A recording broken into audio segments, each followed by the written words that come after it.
ಈಶ್ವರಪ್ಪ ಮನೆಗೆ ನಾನೇ ಹೋಗ್ತೀನಿ, ನನಗೆ ನೇರವಾಗಿ ಅವರೇ ಗುಂಡಿಕ್ಕಿ ಸಾಯಿಸ್ಲಿ, ಹೀಗಂತ ಡಿಕೆ ಸುರೇಶ್ ಅವರು ಸವಾಲೊಂದನ್ನ ಹಾಕಿದ್ದಾರೆ. ಸಮಯವನ್ನ ನಿಗದಿಪಡಿಸಿ ನಾನೇ ಹೋಗ್ತೀನಿ, ಅವರೇ ಗುಂಡು ಹೊಡಿಲಿ ಅಂದಿದ್ದಾರೆ ಸುರೇಶ್.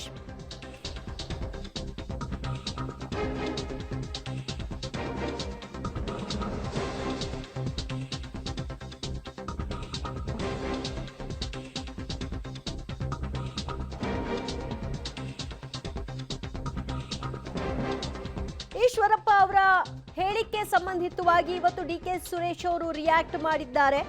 ಈಶ್ವರಪ್ಪ ಮನೆಗೆ ನಾನೇ ಹೋಗ್ತೀನಿ, ಅವರೇ ನನಗೆ ಗುಂಡಿಕ್ಕಿ ಸಾಯಿಸ್ಲಿ, ಬೆಂಗಳೂರಿನಲ್ಲಿ ಹೀಗಂತ ಡಿಕೆ ಸುರೇಶ್ ಅವರ ಹೇಳಿಕೆ. ನಾನೇ ಸಮಯ ಕೊಡ್ತೀನಿ, 1 ವಾರದಲ್ಲಿ ಯಾವಾಗ ಅಂತ ನಾನೇ ಹೇಳ್ತೀನಿ.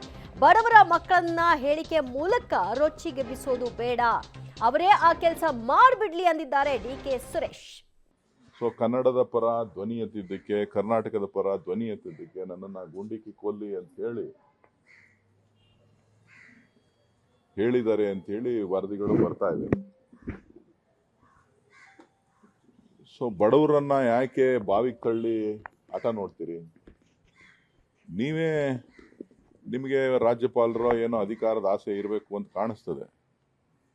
ಬಿಜೆಪಿಯವರು ನಿಮ್ಮನ್ನ ಮೂಲೆ ಗುಂಪು ಮಾಡಿದ್ದಾರೆ ಅಂತ ಕಾಣಿಸ್ತದೆ. ಅದಕ್ಕೆ ನೀವು ಆಗಾಗ ಏನೇನೋ ಮಾತನಾಡ್ತಾ ಇರ್ತೀರಿ. ಹಿರಿಯರಾದರೂ ಕೂಡ ಏನಾರ ಮಾತಾಡಬೇಕು ಅಂತೇಳಿ ನೀವು ಮಾತಾಡ್ತಾನೆ ಇರ್ತೀರಿ.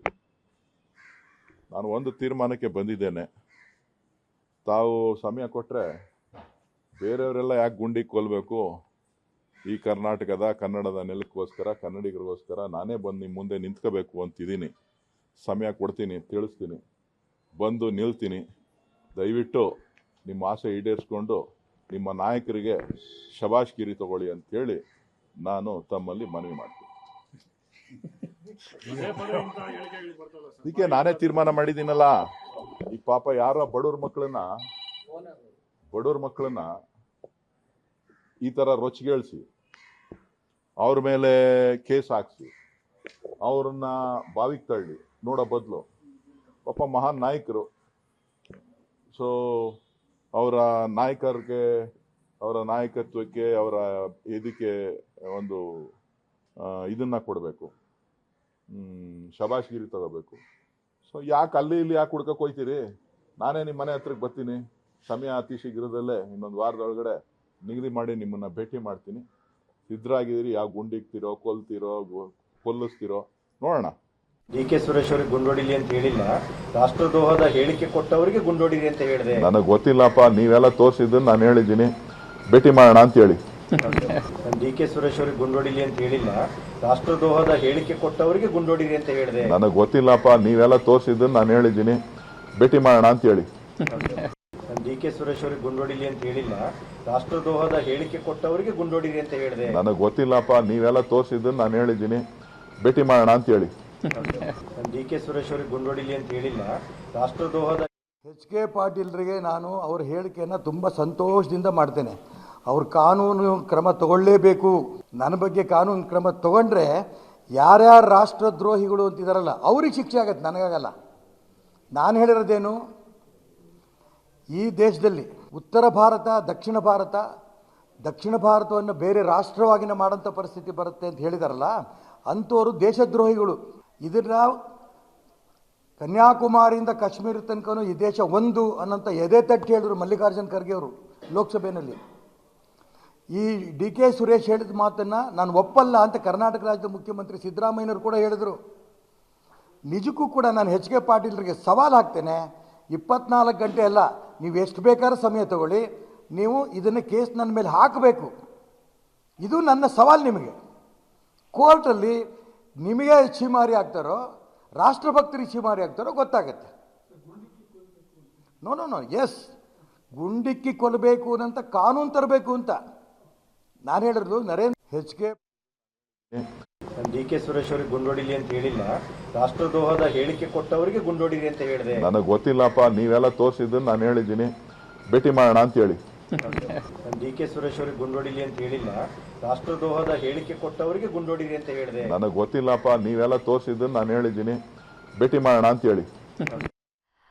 ಈಶ್ವರಪ್ಪ ಅವರು ಕೂಡ ಇವತ್ತು ಸುದ್ದಿಗೋಷ್ಠಿಯನ್ನು ನಡೆಸೋ ಮೂಲಕವಾಗಿ ತಾನು ಕೊಟ್ಟ ಹೇಳಿಕೆಯ ಅರ್ಥ ಏನು ಅದನ್ನ ಯಾವ ರೀತಿಯಾಗಿ ಅವರು ಅರ್ಥೈಸಿಕೊಂಡಿದ್ದಾರೆ, ಬೇಕಿದ್ರೆ ಅವರು ಇಂಥ 100 ಕೇಸ್ಗಳನ್ನು ಹಾಕೊಳ್ಳಿ ಅಂತ ಸವಾಲು ಹಾಕಿದ್ದಾರೆ.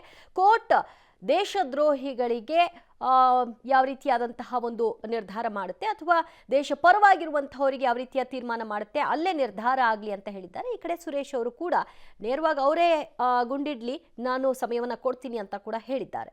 ಈ ಬಗ್ಗೆ ಮತ್ತಷ್ಟು ಮಾಹಿತಿ ಪಡೆಯೋಣ ನಮ್ಮ ಪ್ರತಿನಿಧಿ ಸುಕೇಶ್ರಿಂದ. ಸುಕೇಶ್, ಈ ಕಡೆಗೆ ಈಶ್ವರಪ್ಪನವರು ಕೂಡ ತಮ್ಮ ಹೇಳಿಕೆಯಲ್ಲಿ ಯೂಟರ್ನ್ ಪಡ್ಕೊಳ್ತಿರೋ ಹಾಗೆ ಕಾಣಿಸ್ತಾ ಇದೆ. ನೇರವಾಗಿ ಅವ್ರಿಗೆ ಹೇಳಿಲ್ಲ, ರಾಷ್ಟ್ರದ್ರೋಹಿಗಳಿಗೆ ಅಂತ ಹೇಳೋ ಮೂಲಕವಾಗಿ. ಮತ್ತೊಂದು ಕಡೆಯಲ್ಲಿ ಡಿ.ಕೆ. ಸುರೇಶ್ ಅವರು ಒಂದು ರೀತಿ ಸಾಫ್ಟ್ ಆಗಿ ಇದನ್ನ ಹ್ಯಾಂಡಲ್ ಮಾಡೋ ಪ್ರಯತ್ನದಲ್ಲಿದ್ದ ಹಾಗೆ ಕಾಣಿಸ್ತಾ ಇದೆ.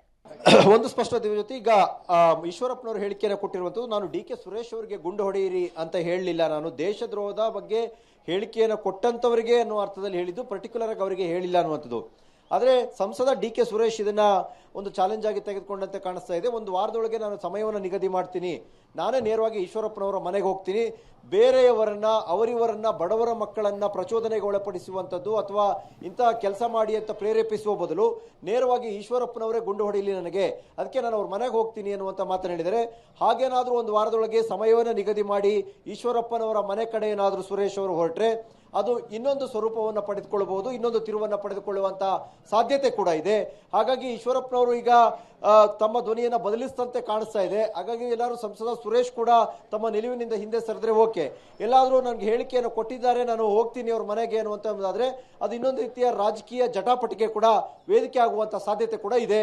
ದಿವ್ಯಜ್ಯೋತಿ, ಸಾಮಾನ್ಯವಾಗಿ ಈ ರೀತಿಯ ಸವಾಲುಗಳನ್ನ ಹಾಕ್ತಾರೆ ರಾಜಕಾರಣಿಗಳು, ಆದ್ರೆ ಅದರಂತೆ ನಡ್ಕೊಳ್ಳೋದಿಲ್ಲ. ಬಟ್ ಡಿ.ಕೆ. ಸುರೇಶ್ ನೇರವಾಗಿ ಈಶ್ವರಪ್ಪ ಅವ್ರ ನಿವಾಸಕ್ಕೆ ಹೋಗೋ ಚಾನ್ಸಸ್ ಇದೆಯಾ ಅಥವಾ ಇದು ಒಂದು ಹೇಳಿಕೆಯ ಭಾಗನ? ಇದ್ರ ಜೊತೆ ಹೋಗ್ತಾರ ಅಥವಾ ಹೇಳಿಕೆ ಒಂದು ಭಾಗನ ಅನ್ನುವಂಥದ್ದು ಈಗಲೇ ಹೇಳೋದು ಕಷ್ಟ. ಆದರೆ ಅವರು ಸ್ಪಷ್ಟವಾಗಿ ಹೇಳಿರುವಂಥದ್ದು, ಬೇರೆಯವ್ರನ್ನ ಪ್ರವೋಕ್ ಮಾಡಕ್ಕೆ ಯಾಕೆ ಹೋಗ್ಬೇಕು, ಅವರು ನಾನೇ ಹೋಗ್ತೀನಿ, ಒಂದು ಸಮಯವನ್ನು ನಿಗದಿ ಮಾಡ್ತೀನಿ ಒಂದು ವಾರದೊಳಗೆ ಅಂತ ಹೇಳಿರೋದ್ರಿಂದ ಒಂದು ವಾರದೊಳಗೆ ಸಮಯವನ್ನು ನಿಗದಿ ಮಾಡ್ತಾರ ಅನ್ನುವಂಥ ಸಹಜವಾದ ಕುತೂಹಲ ಇದೆ. ಹಾಗೇನಾದರೂ ಅವ್ರು ಸಮಯ ನಿಗದಿ ಮಾಡಿ ಅದನ್ನು ಅನೌನ್ಸ್ ಮಾಡಿದ್ರೆ ಅದು ಇನ್ನೊಂದು ರೀತಿಯ ರಾಜಕೀಯ ಜಟಾಪಟಿಗೆ ವೇದಿಕೆ ಆಗುವಂಥ ಸಾಧ್ಯತೆ ಕೂಡ ಇದೆ. ಹಾಗಾಗಿ ಡಿ.ಕೆ. ಸುರೇಶ್ ಅವರು ಒಂದು ವಾರದಲ್ಲಿ ಏನು ತೀರ್ಮಾನವನ್ನು ಕೈಗೊಳ್ತಾರೆ ಅನ್ನೋದ್ರ ಮೇಲೆ ಈ ಸಂಘರ್ಷ ಎಲ್ಲಿಗೆ ಹೋಗಿ ಮುಟ್ಟಬಹುದು ಅಥವಾ ಇದು ಇಲ್ಲಿಗೆ ತಣ್ಣಗಾಗುತ್ತೆ ಅನ್ನುವಂಥದ್ದು ಕೂಡ ನಿರ್ಧಾರ ಆಗುವಂಥ ಸಾಧ್ಯತೆ ಇದೆ. ದಿವ್ಯಜ್ಯೋತಿ, ಥ್ಯಾಂಕ್ ಯು ಸುಕೇಶ್ ನಿಮ್ಮೆಲ್ಲ ಮಾಹಿತಿಗೆ. ಕೆ ಪಾಟೀಲ್ರಿಗೆ ನಾನು ಅವ್ರ ಹೇಳಿಕೆಯನ್ನು ತುಂಬ ಸಂತೋಷದಿಂದ ಮಾಡ್ತೇನೆ. ಅವ್ರು ಕಾನೂನು ಕ್ರಮ ತಗೊಳ್ಳೇಬೇಕು. ನನ್ನ ಬಗ್ಗೆ ಕಾನೂನು ಕ್ರಮ ತಗೊಂಡ್ರೆ ಯಾರ್ಯಾರು ರಾಷ್ಟ್ರದ್ರೋಹಿಗಳು ಅಂತಿದಾರಲ್ಲ ಅವ್ರಿಗೆ ಶಿಕ್ಷೆ ಆಗತ್ತೆ, ನನಗಾಗಲ್ಲ.